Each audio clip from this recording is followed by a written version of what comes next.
هلو سلام بر وقت کار اف دیوتی. اینجا چنل یوتیوب منه. من محمد امین هستم و در استان مازندران شهرستان گلوگاه زندگی میکنم. امروز اومدیم توی این ویدیو خودمون رو معرفی کنیم. این اولین ویدیو من در چنل یوتیوب و اینم بگم که قراره تو این چنل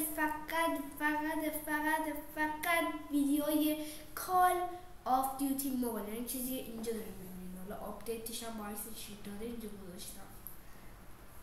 اگه دوست دارین کال آف بازی کنین اینا چنل رو دنبال کنین، به دردتون میخوره، چون نکته‌های آموزشی هم میذاره. ببینید که بازی میکنم بهتون آموزش میدم کار لجند رایگان بگیرین یا مثلا جوایز رایگان بگیرین و اینا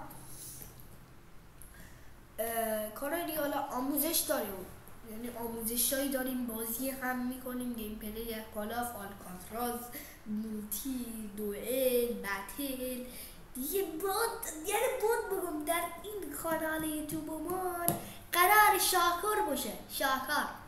و یه نکته هم بگم به کسایی که باتن، شما که مثلا باتین، ضعیفین، نوبین، بهتون یه توصیه دارم.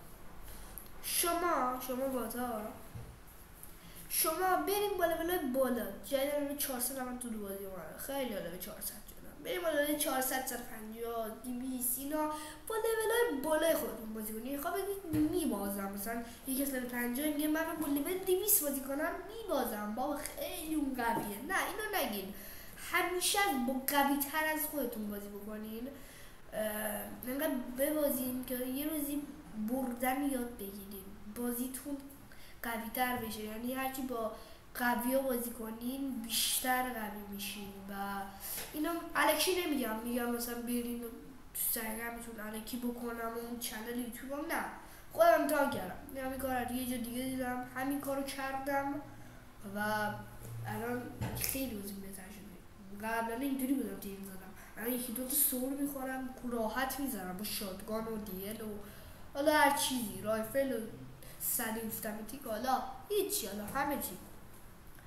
این بود نکته که مثلا باتا داشتم و امیدوارم از این ویدیو خوشتون اومده باشه و تا ویدیوی بعد و گیم پلی کال آف آموزش های بعد، گود بای.